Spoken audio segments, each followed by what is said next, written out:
골다공증에 대해서 조금 말씀을 드려보자 하는데요. 골다공증 환자를 제일 많이 보는 의사는 누굴까요? 제 생각에는 정형외과 원장님들이 제일 많이 볼 것 같습니다.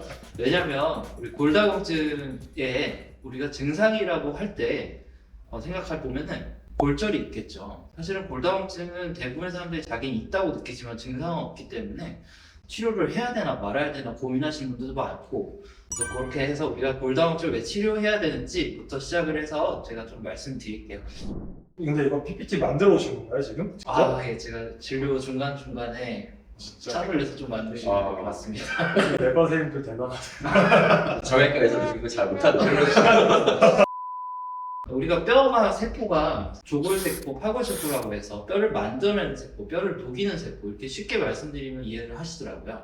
뼈를 녹이는 세포 같은 경우에는 파골세포라고 해서 얘네가 나쁜 일을 하는 건 아닙니다. 사실은 뼈가 이제 녹여져야지 다시 새로운 뼈들이 생성되고 튼튼해지기 마련이잖아요.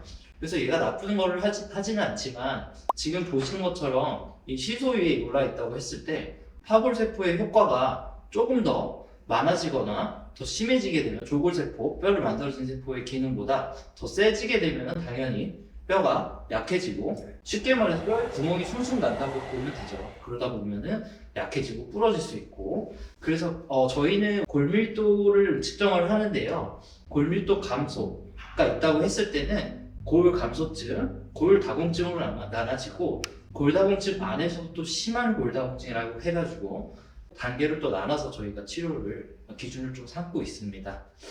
자, 두 번째로 2차성 골다공증의 원인이라고 지금 PPT가 나왔는데요. 골다공증이면 다 똑같은 거 아닌가요? 라고 생각할 수 있잖아요. 그렇죠. 그냥 골절 당연히 나타날 수 있죠. 당연히 내가 3m에서 떨어졌대, 당연히 골절 나타날 수 있겠죠. 근데 우리가 흔히는 자기 키보다 낮은 데서 떨어졌는데도 골절이 일어났다고 했을 때 우리가 병적 골절이라고 얘기하기도 하는데요. 혹시 그럴 때는 본인이 좀 의심해 봐야 됩니다. 심지어는 기침했는데 골절이 일어났다, 이런 분들도 계시고, 그래서 그런 것들이 있으면 이런 2차성 골다공증의 원인에 대해서 좀 찾아봐야 되는데요.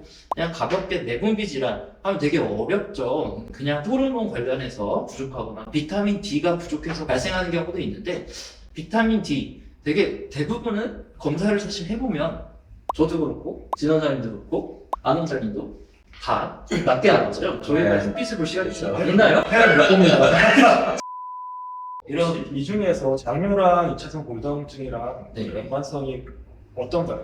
큰다. 되게 크다고 볼 수는 없지만, 어쨌든 당뇨병이 있을 때는 원인으로 생각할 수 있고, 흔히 보게 되는 거는 저희 비타민 D 결핍이 있을 것 같고요. 부갑상선, 갑상 상진증 분들은 꽤 생각보다 많기 때문에 이런 분들은 제가 검사를 좀 권고를 좀 하고 있습니다. 그리고 이제 암 환자분들이나 아니면 류마티스 질환이 있으신 분들에서도 위험도가 올라간다고 돼 있기 때문에 이런 것도 좀 보시면 될 것 같고요.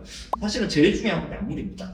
약물이죠. 우리가 정형외과 치료를 받거나 아니면은 뭐 다른 이유에서도 스트레스 치료를 받을 수가 있는데, 무조건 나쁘다는 게 아니고, 이걸 너무 무분별하게 자주 맞다 보면은 사실 오히려 뼈가 약해질 수 있다라는 것도 사실은 원장님도 다 알고 계시지만, 환자분들이 너무 불편해하시고 그런 것들을 넘어서는 이익이 있기 때문에 저희가 그런 치료들을 시행하고 있지만, 이런 것이 나타날 수 있다라는 걸 알고 있어야 될 거고, 술도 있습니다. 사실 술, 담배 당연히 모두 해롭다고 되어 있습니다. 기본 검사로 제가 추천드리는 거는 멸치 엑스레이, 골밀도, 칼슘 인산 수치, 부각상선 호르몬, 몸 안에 축적되어 있는 비활성형 비타민을 측정을 해서 골다공증 예방하고 치료할 수 있습니다.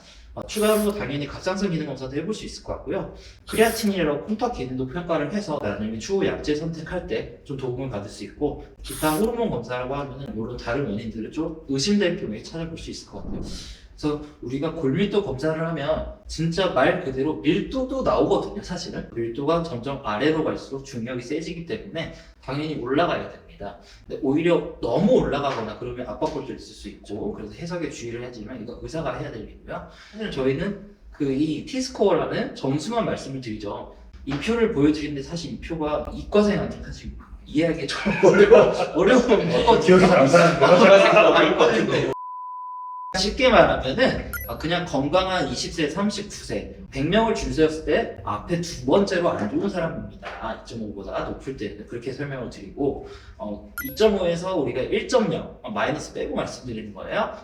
그 사이에 있을 때는 우리가 골 감소증이라고 말씀을 드리죠. 이거는 상위 10%입니다. 이렇게 설명을 좀 이해하시면 좀 도움이 되지 않을까 해서 그래프를 가져와 보고요.